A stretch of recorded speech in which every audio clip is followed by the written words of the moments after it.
ನಮಸ್ತೆ ಎಲ್ಲರಿಗೂ.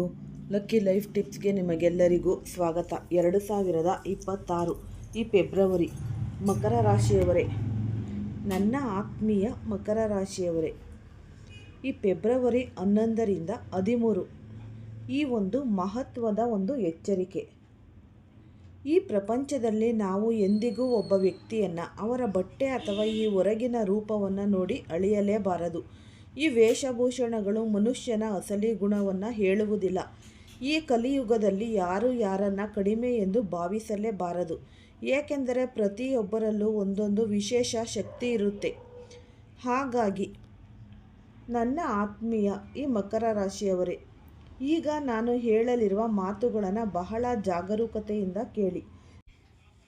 ನಿಮ್ಮ ಜೀವನದಲ್ಲಿ ಒಂದು ದೊಡ್ಡ ಬದಲಾವಣೆ ಈ ಗಾಳಿ ಬೀಸುತ್ತಿದೆ.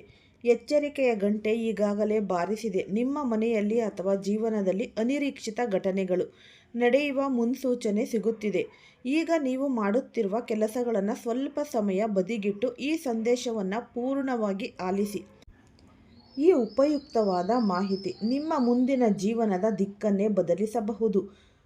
ಈ ವಿಡಿಯೋವನ್ನು ಫಸ್ಟಿಂದ ಹಿಡಿದು ಕೊನೆ ತನಕ ಸ್ಕಿಪ್ ಮಾಡ್ದಲೇ ನೋಡಿದ್ರೆ ತುಂಬಾ ಉಪಯುಕ್ತವಾದ ಮಾಹಿತಿ ನಿಮಗೆ ಲಭಿಸುತ್ತೆ. ಈ ವಿಡಿಯೋ ಇಷ್ಟ ಆಗಿದ್ದಲ್ಲಿ ಪುಟ್ಟದೊಂದು ಲೈಕ್ ಕೊಡೋದನ್ನು ಮರಿಬೇಡಿ.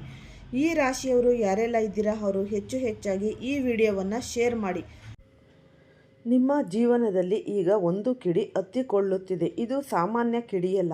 ಆದ್ದರಿಂದ ನಿಮ್ಮೆಲ್ಲ ಕೆಲಸಗಳನ್ನು ಬದಿಗಿಟ್ಟು ಈ ಒಂದು ಸಂದೇಶವನ್ನು ಪೂರ್ಣವಾಗಿ ಕೇಳಿಸಿಕೊಳ್ಳಿ.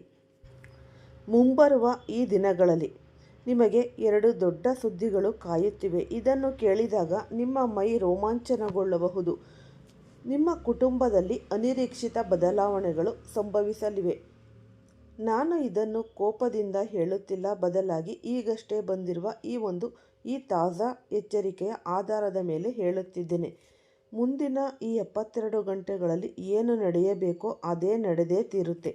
ಆದರೆ ನೀವು ಹೆಚ್ಚು ಚಿಂತಿಸಬೇಡಿ. ಈ ಘಟನೆಯ ಆಧಾರದ ಮೇಲೆ ನಾನು ನಿಮಗೆ ಈಗಲೇ ಅಭಿನಂದನೆಗಳನ್ನು ಸಲ್ಲಿಸುತ್ತೇನೆ. ನೀವು ಈ ಒಂದು ಪೂರ್ಣ ಮಾಹಿತಿಯನ್ನು ಕೇಳಿದಾಗ ನಿಮ್ಮ ಮತ್ತು ನಿಮ್ಮ ಕುಟುಂಬದ ಮುಖದಲ್ಲಿ ನಗು ಅನ್ನೋದು ಅರಳುತ್ತೆ.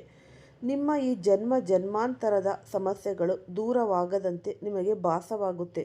ನೀವು ನಂಬಲಿ ಬಿಡಲಿ, ನಾನು ಇದನ್ನು ಪೂರ್ಣ ಭರವಸೆಯಿಂದ ಹೇಳುತ್ತೇನೆ. ಈಗ ಅಗ್ನಿ ಮತ್ತು ಈ ಜಲದ ನಡುವೆ ಒಂದು ದೊಡ್ಡ ಆಟ ಆರಂಭವಾಗಲಿದೆ. ಇದನ್ನು ನೋಡಿ ನೀವು ಆಶ್ಚರ್ಯಚಕಿತರಾಗುವಿರಿ. ನಿಮ್ಮ ಜೀವನ ಹಳೆಯದಂತಿಲ್ಲ, ಈಗ ಸಂಪೂರ್ಣವಾಗಿ ಬದಲಾಗಿದೆ ಎಂಬ ಅರಿವು ನಿಮಗಾಗುತ್ತೆ. ಇಂದು ನೀವು ಭಯಪಡುವ ಅಗತ್ಯವಿಲ್ಲ. ಕೇವಲ ಶಾಂತವಾಗಿ ಕುಳಿತು ನಾನು ಹೇಳುವುದನ್ನು ಕೇಳಿಸಿಕೊಳ್ಳಿ. ಈ ಪ್ರತಿಯೊಂದು ಶಬ್ದವೂ ನಿಮಗಾಗಿ ರಾಹು ಮತ್ತು ರಾಜಯೋಗದ ಮಾಧ್ಯಮದಿಂದ ಸಿದ್ಧವಾಗಿದೆ. ಇದು ಕೇವಲ ಸಣ್ಣ ಬದಲಾವಣೆ ಅಲ್ಲ. ರಾಹು ಮತ್ತು ರಾಜಯೋಗ ಎರಡೂ ಒಟ್ಟಾಗಿ ನಿಮ್ಮ ಜೀವನದಲ್ಲಿ ಹೊಸ ಅಲೆ ಎಬ್ಬಿಸಲಿದೆ. ನಿಮ್ಮ ಮನಸ್ಸಿನ ಮೂಲೆಯಲ್ಲಿ ಅಡಗಿದ್ದ ಯಾವುದೋ ಹಳೆಯ ಆಸೆ ಈಗ ಈ ಯೋಗಗಳ ಮೂಲಕ ಈಡೇರಲಿದೆ. ನಾನು ನಿಮಗಾಗಿ ಹಗಲಿರುಳು ಶ್ರಮಿಸುತ್ತೇನೆ, ಆದರೆ ಈಗ ನಿಮಗೆ ಈ ಕಾಲಭೈರವನ ಮೇಲೆ ತುಂಬ ಈ ಆತ್ಮವಿಶ್ವಾಸ, ಗೌರವ, ಪ್ರೀತಿ ಅನ್ನೋದು ಇರಬೇಕು. ಹಾಗಾಗಿ ನಿಮ್ಮ ಬಳಿ ಹಣದ ಕೊರತೆ ಎಂದಿಗೂ ಉಂಟಾಗುವುದಿಲ್ಲ. ಇದು ಇಮ್ಮಡಿಯಾಗುತ್ತೆ ಎಂಬ ಭರವಸೆ ನನಗಿದೆ. ಇದನ್ನು ಕೇಳಿಸಿಕೊಂಡು ಯಾರೂ ಕೂಡ ನಗಬೇಡಿ. ನೀವು ನಕ್ಕರೆ ನಷ್ಟ ನನಗಲ್ಲ, ನಿಮಗೆ ಆಗೋದು. ಯಾವಾಗ ಈ ರಾಜಯೋಗ ಮತ್ತು ರಾಹು ಒಂದಾದವೋ ಆಗ ಅನೇಕ ಸತ್ಯಗಳು ಹೊರಬಂದಿವೆ. ನಿಮ್ಮ ಜೀವನದಲ್ಲಿ ಕಳೆದ ಹಲವಾರು ವರ್ಷಗಳಿಂದ ಏನಾಗುತ್ತಿದೆ ಎಂಬುದು ಬಹುಶಃ ನಿಮ್ಮ ನೆನಪಿನಿಂದ ಮಾಸಿರಬಹುದು. ರಹಸ್ಯವೇನೆಂದರೆ ನಿಮ್ಮ ಮನೆಗೆ ಹಣ ಬರಲು ಆರಂಭಿಸಿದಾಗ, ನಿಮ್ಮ ಮನೆಯವರು ಅಭಿವೃದ್ಧಿ ಹೊಂದಲು ಶುರು ಮಾಡಿದಾಗ ಕೆಲವು ಜನರ ಎದೆಯಲ್ಲಿ ಕಿಚ್ಚು ಹತ್ತಿಕೊಳ್ಳುತ್ತದೆ. ಇವರ ಮನೆಗೆ ಇಷ್ಟೊಂದು ಹಣ ಹೇಗೆ ಬಂತು, ಇಷ್ಟೊಂದು ಪ್ರಗತಿ ಹೇಗೆ ಸಾಧ್ಯ ಎಂಬ ಅಸೂಯೆ ಅವರಲ್ಲಿ ಮೂಡುತ್ತೆ. ಅವರು ನಿಮ್ಮ ದಾರಿಯಲ್ಲಿ ಮುಳ್ಳುಗಳನ್ನು ಹಾಸಲು ಶುರು ಮಾಡುತ್ತಾರೆ. ಆದರೆ ನೀವು ಯಾವುದಕ್ಕೂ ಗಮನಿಸದೆ ಕೇವಲ ನಿಮ್ಮ ಗುರಿಯತ್ತ ಸಾಗುತ್ತಿದ್ದೀರಿ. ನೀವು ಯಾರ ವಿರುದ್ಧವೂ ಹೋಗುವುದಿಲ್ಲ ಎಂಬುದು ನನಗೆ ತಿಳಿದಿದೆ.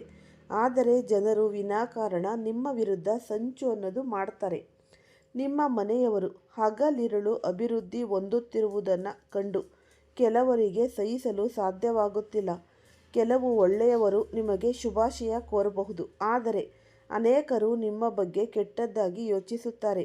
ಆದರೆ ನೀವು ಚಿಂತಿಸಬೇಡಿ. ಮಾಡಿದ್ದುಣ್ಣೋ ಮಹಾರಾಯ ಎಂಬ ಮಾತಿನಂತೆ ಮುಂದಿನ 72 ಗಂಟೆಗಳಲ್ಲಿ ಅವರಿಗೆ ತಾವು ಮಾಡಿದ ತಪ್ಪಿನ ಅರಿವಾಗಲಿದೆ. ಅವರು ನಿಮ್ಮ ಮೇಲೆ ಪ್ರಯೋಗಿಸಲು ಅಂದುಕೊಂಡಿದ್ದ ಸಂಚು ಈಗ ಅವರ ಮೇಲೆಯೇ ತಿರುಗುಬಾಣವಾಗಲಿದೆ. ಈ ಕಾಲಭೈರವನ ಪವಾಡದ ಲಾಠಿ ಈಗ ಸುತ್ತುತ್ತಿದೆ. ನಿಮ್ಮ ಮನೆ ಒಂದು ಸ್ವರ್ಗವಿದ್ದಂತೆ. ಇಲ್ಲಿಗೆ ಕೆಟ್ಟ ದೃಷ್ಟಿ ಬೀರಿದ ಶತ್ರುಗಳು ಸುಟ್ಟು ಭಸ್ಮವಾಗುತ್ತಾರೆ. ಅವರ ಅಳು ಈಗ ಶುರುವಾಗಿದೆ. ಅವರನ್ನು ಉಳಿಸಲು ಯಾರಿಂದಲೂ ಸಾಧ್ಯವಿಲ್ಲ. ಇಷ್ಟು ದಿನ ನೀವು ಕತ್ತಲೆಯ ರಾತ್ರಿಯಲ್ಲಿ ಬದುಕುತ್ತಿದ್ದೀರಿ ಎಂದು ನಿಮಗೆ ಅನಿಸುತ್ತಿರಬಹುದು. ಪ್ರತಿ ಮುಂಜಾನೆ ಹೊಸ ಬೆಳಕಾಗಿ ಕಾತರದಿಂದ ಕಾಯುತ್ತಿದ್ದೀರಿ. ಕಷ್ಟಗಳು ಬಂದಾಗ ಇವತ್ತು ಕಳೆದರೆ ನಾಳೆ ಒಳ್ಳೆಯ ದಿನ ಬರಬಹುದು ಎಂದು ನೀವು ದಿನ ದೂಡುತ್ತಿದ್ದೀರಿ. ನೀವು ಕೇವಲ ಸುಮ್ಮನೆ ಕುಳಿತಿಲ್ಲ, ಬದಲಾಗಿ ಜೀವನವನ್ನು ಬದಲಾಯಿಸಲು ಸತತ ಪ್ರಯತ್ನ ಮಾಡಿದ್ದೀರಿ. ಈ ಪ್ರಯತ್ನದ ಜೊತೆಗೆ ತಾಳ್ಮೆಯೂ ಮುಖ್ಯ. ಇದನ್ನು ನೀವು ತೋರಿಸಿದ್ದೀರಿ. ನಿಮ್ಮ ಗುರಿ ತಲುಪಲು ದೇವರ ಮೇಲೆ ಮತ್ತು ನಿಮ್ಮ ಶ್ರಮದ ಮೇಲೆ ನಿಮಗೆ ಅಚಲ ನಂಬಿಕೆ ಇದೆ. ಜನರು ನಿಮ್ಮನ್ನು ದಾರಿ ತಪ್ಪಿಸಲು ನೋಡಿದರು, ನಿಂದಿಸಿದರು, ಹೀಯಾಳಿಸಿದರು. ಯಶಸ್ಸು ಸಿಗದಿದ್ದಾಗ ಮನೆಯವರು, ಹೊರಗಿನವರು, ಸಂಬಂಧಿಕರು ಎಲ್ಲರೂ ಮಾತನಾಡುತ್ತಾರೆ. ಆದರೆ ನೀವು ಯಶಸ್ವಿಯಾದಾಗ ಅದೇ ಜನರು ಚಪ್ಪಾಳೆ ತಟ್ಟುತ್ತಾರೆ ಮತ್ತು ನೀವು ಅವರ ಕಾರಣದಿಂದಲೇ ಬೆಳೆದಿದ್ದೀರಿ ಎಂದು ಸಿಹಿ ಮಾತುಗಳನ್ನು ಆಡ್ತಾರೆ.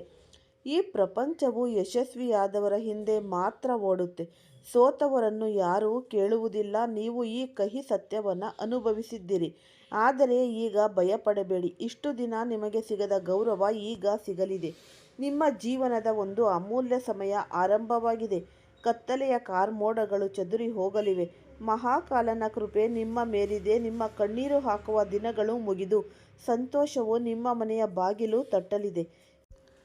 ಈ ಕಾಲಭೈರವನ ಪವಾಡದಿಂದ ನಿಮ್ಮ ಈ ಮುರಿದು ಹೋದ ಕನಸುಗಳು ನನಸಾಗಲಿವೆ.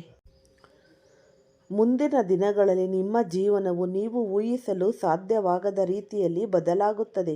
ಸೂರ್ಯ ಹುಟ್ಟಿದ ಕೂಡಲೇ ಕತ್ತಲೆ ಹೇಗೆ ಮರೆಯಾಗುತ್ತದೆಯೋ ಹಾಗೆ ನಿಮ್ಮ ಜೀವನದ ಕಷ್ಟಗಳು ದೂರವಾಗಲಿವೆ. ಇದು ಕೇವಲ ಮಾತಲ್ಲ, ಇದು 100ಕ್ಕೆ 101% ಸತ್ಯವಾದ ಭವಿಷ್ಯವಾಣಿ. ವಿಧಾತ ನಿಮಗೆ ನೀಡುತ್ತಿರುವ ಉಡುಗೊರೆ ಇದು. ನಿಮ್ಮ ಜೀವನದಲ್ಲಿ ಸಂಪತ್ತು, ಸುಖ ಮತ್ತು ಸಮೃದ್ಧಿ ವೇಗವಾಗಿ ಹೆಚ್ಚಾಗಲಿದೆ. ನಿಮ್ಮ ಪ್ರತಿಯೊಂದು ಯೋಜನೆಯಲ್ಲೂ ಲಾಭ ಸಿಗಲಿದೆ. ಆದರೆ ಒಂದು ವಿಷಯವನ್ನು ನೆನಪಿನಲ್ಲಿ ಇಡಿ, ನೀವು ಯಾರ ಈ ಖಾಸಗಿ ಜೀವನದಲ್ಲೂ ಹಸ್ತಕ್ಷೇಪ ಮಾಡಬೇಡಿ ಮತ್ತು ನಿಮ್ಮ ಜೀವನದಲ್ಲಿ ಮೂರನೇ ವ್ಯಕ್ತಿಗೆ ಅವಕಾಶ ನೀಡಬೇಡಿ. ನಿಮ್ಮ ನೆಮ್ಮದಿಯ ಸಂಸಾರಕ್ಕೆ ಬೆಂಕಿ ಹಚ್ಚುವ ಕೆಲಸವನ್ನು ಕೆಲವರು ಮಾಡುತ್ತಾರೆ. ಅಂತಹವರಿಂದ ದೂರವಿರಿ. ಸಮಯಕ್ಕೆ ಸರಿಯಾಗಿ ನೀವು ಅಂತಹ ಜನರನ್ನು ದೂರ ಮಾಡದಿದ್ದರೆ ನಿಮ್ಮ ಜೀವನದ ನೌಕೆ ಮುಳುಗಬಹುದು. ನಿಮ್ಮ ಆಪ್ತರು ಅಥವಾ ನೆರೆಹೊರೆಯವರು ಯಾರು ನಿಮ್ಮ ಏಳಿಗೆ ಕಂಡು ಉರಿಯುತ್ತಾರೋ ಅವರಿಗೆ ನಿಮ್ಮ ಮನೆಯ ವಿಷಯಗಳನ್ನು ತಿಳಿಸಬೇಡಿ. ಅವರು ನಿಮ್ಮ ಸಂಬಂಧಗಳ ನಡುವೆ ವಿಷ ಹಾಕುವ ಕೆಲಸ ಮಾಡಬಹುದು. ಈ ಮುಂದಿನ ದಿನಗಳ ಕಾಲ ನಿಮಗೆ ವಿಶೇಷವಾಗಿ ಎಚ್ಚರಿಕೆಯಿಂದ ಇರಬೇಕು. ಸಣ್ಣ ವಿಷಯಕ್ಕೆ ಮನೆಯಲ್ಲಿ ಜಗಳವಾಗುವ ಸಾಧ್ಯತೆ ಇದೆ. ಆದರೆ ನೀವು ಶಾಂತವಾಗಿರಿ. ಜಗಳ ಮಾಡುವುದು ನಿಮ್ಮ ಸಂಬಂಧಗಳ ಹಾಳು ಮಾಡಬಹುದು. ಪರಿಸ್ಥಿತಿಯನ್ನು ತಿಳಿಗೊಳಿಸುವುದು ನಿಮ್ಮ ಜವಾಬ್ದಾರಿ. ಹಾಗೆಯೇ ಹೊರಗಿನ ಅಪರಿಚಿತ ವ್ಯಕ್ತಿಗಳ ಜೊತೆ ವ್ಯವಹರಿಸುವಾಗ ಎಚ್ಚರವಿರಲಿ. ಸುಲಭವಾಗಿ ಹಣ ಸಿಗುತ್ತೆ ಎಂದು ತಪ್ಪು ದಾರಿಯಲ್ಲಿ ಹೋಗಬೇಡಿ. ಅತಿಯಾದ ಆಸೆ ದೊಡ್ಡ ನಷ್ಟಕ್ಕೆ ಕಾರಣವಾಗಬಹುದು. ಈ ₹2 ಕಡಿಮೆ ಸಂಪಾದಿಸಿದರೂ ಪರವಾಗಿಲ್ಲ, ಆದರೆ ಪ್ರಾಮಾಣಿಕ ದಾರಿಯಲ್ಲಿ ನಡೆಯಿರಿ. ನಿಮ್ಮ ವೃತ್ತಿಜೀವನ ಅಥವಾ ಈ ಕೆರಿಯರ್ ಬಗ್ಗೆ ಇದ್ದ ಆತಂಕ ಈಗ ದೂರವಾಗಲಿದೆ. ನಿಮ್ಮ ಆತ್ಮವಿಶ್ವಾಸ ಹೆಚ್ಚಾಗಲಿದೆ. ನೀವು ಜೀವನದಲ್ಲಿ ಜಯಶಾಲಿಯಾಗುವಿರಿ. ಈ 2ನೇ ಮನೆಯಲ್ಲಿರುವ ರಾಹು ನಿಮ್ಮ ಕುಟುಂಬದಲ್ಲಿ ಗೌರವವನ್ನು ಹೆಚ್ಚಿಸುತ್ತಾನೆ. ಸಮಾಜದಲ್ಲಿ ನಿಮ್ಮ ಮಾತಿಗೂ ಕೂಡ ಬೆಲೆ ಸಿಗಲಿದೆ.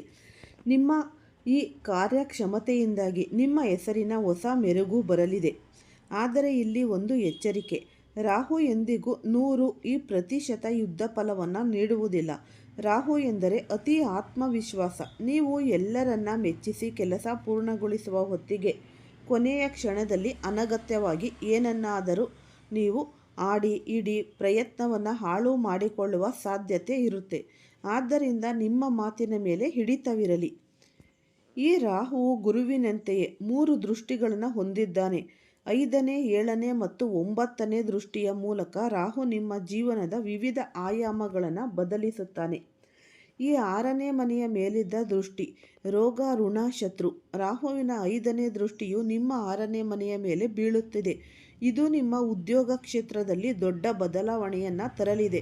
ಒಂದು ವೇಳೆ ನಿಮ್ಮ ಮೇಲಾಧಿಕಾರಿಗಳು ನಿಮ್ಮನ್ನು ಇದುವರೆಗೆ ಗುರುತಿಸದಿದ್ದರೆ ಅಥವಾ ಸಹೋದ್ಯೋಗಿಗಳಿಂದ ಕಿರಿಕಿರಿ ಉಂಟಾಗುತ್ತಿದ್ದರೆ ಈಗ ಪರಿಸ್ಥಿತಿ ನಿಮ್ಮ ಪರವಾಗಲಿದೆ.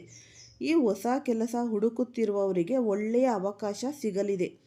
ಆರೋಗ್ಯದಲ್ಲಿ ಸುಧಾರಣೆ ಕಂಡುಬರಲಿದೆ. ಆದರೆ ಇಲ್ಲಿ ನೀವು ಕಾನೂನು ಸಂಘರ್ಷಗಳಿಂದ ದೂರವಿರಬೇಕು. ಯಾರಿಗಾದರೂ ಸಾಕ್ಷಿ ಹೇಳಲು ಹೋಗುವುದು ಅಥವಾ ಈ ಬೇರೆಯವರ ಸಾಲಕ್ಕೆ ನೀವು ಜವಾಬ್ದಾರರಾಗುವುದು ನಿಮಗೆ ಮುಳುವಾಗಬಹುದು. ಈ ಪರರ ವ್ಯವಹಾರದಲ್ಲಿ ಮೂಗು ತೂರಿಸಬೇಡಿ. ಈ ರಾಹುವಿನ 7ನೇ ದೃಷ್ಟಿಯು 8ನೇ ಮನೆಯ ಮೇಲೆ ಬೀಳುತ್ತಿದೆ. ಇದು ರಹಸ್ಯ ಧನಲಾಭದ ಸಂಕೇತ. ಇದರರ್ಥ ಯಾರೋ ಬಂದು ನಿಮಗೆ ಹಣ ಕೊಡುತ್ತಾರೆ ಎಂದಲ್ಲ, ಬದಲಾಗಿ ಬಹಳ ದಿನಗಳಿಂದ ಮುಚ್ಚಿ ಹೋಗಿದ್ದ ದಾರಿಗಳು ತೆರೆಯಲಿವೆ ಎಂದು. ಈ ಉನ್ನತ ಶಿಕ್ಷಣ ಪಡೆಯುತ್ತಿರುವವರಿಗೆ, ವಿಶೇಷವಾಗಿ ಸಂಶೋಧನೆ ಅಥವಾ ಈ ಒಂದು PhD ಮಾಡುತ್ತಿರುವವರಿಗೆ ಇದು 126 ದಿನಗಳು ಅತ್ಯಂತ ಫಲಪ್ರದವಾಗಿರುತ್ತವೆ. ಆಧ್ಯಾತ್ಮಿಕ ಮತ್ತು ಗೂಢಶಾಸ್ತ್ರಗಳಲ್ಲಿ ಆಸಕ್ತಿ ಹೆಚ್ಚಾಗಲಿದೆ. ಆದರೆ ಸಣ್ಣ ಪುಟ್ಟ ಮಾನಸಿಕ ಆತಂಕಗಳು ಕಾಡಬಹುದು. ಇದನ್ನು ಧೈರ್ಯದಿಂದ ಎದುರಿಸಬೇಕು. ಈ ರಾಹುವಿನ 9ನೇ ದೃಷ್ಟಿಯು ನಿಮ್ಮ ಈ ಕರ್ಮಸ್ಥಾನ ಅಥವಾ 10ನೇ ಮನೆಯ ಮೇಲೆ ಬೀಳುತ್ತಿದೆ. ವ್ಯಾಪಾರಸ್ಥರಿಗೆ ದೊಡ್ಡ ಟೆಂಡರ್ಗಳು ಅಥವಾ ಈ ಒಂದು ಹೊಸ ಡೀಲ್ಗಳು ಸಿಗುವ ಸಾಧ್ಯತೆ ಕೂಡ ಇದೆ. ಆದರೆ ಇಲ್ಲಿ ಈ ಲಾಲಸೆ ಅಥವಾ ಅತಿಯಾದ ಆಸೆ ಬೇಡ. ಒಂದು ಹೊಸ ಆಫರ್ ಬಂದ ತಕ್ಷಣ ಈಗ ಇರುವ ಕೆಲಸವನ್ನು ಸರಿಯಾಗಿ ಯೋಚಿಸದೆ ಬಿಡಬೇಡಿ. ಈ ಒಂದು ಶಾರ್ಟ್ಕಟ್ ಮೂಲಕ ಹಣ ಮಾಡಲು ಹೋಗಬಾರದು. ನಿಯಮಗಳನ್ನು ಪಾಲಿಸಿ ಕೆಲಸ ಮಾಡಿದರೆ ಮಾತ್ರ ಈ ರಾಹು ನಿಮಗೆ ದೊಡ್ಡ ಗೆಲುವು ಅನ್ನೋದು ನೀಡುತ್ತಾನೆ. ಈ ಉಪಯುಕ್ತವಾದ ಮಾಹಿತಿ ನಿಮ್ಮೆಲ್ಲರಿಗೂ ಕೂಡ ಇಷ್ಟ ಆಗಿದೆ ಅಂತ ಭಾವಿಸ್ತೀನಿ. ಇಷ್ಟ ಆಗಿದ್ರೆ ಲೈಕ್ ಮಾಡಿ, ಶೇರ್ ಮಾಡಿ, ಸಬ್ಸ್ಕ್ರೈಬ್ ಮಾಡಿ. ಎಲ್ಲರಿಗೂ ಧನ್ಯವಾದಗಳು.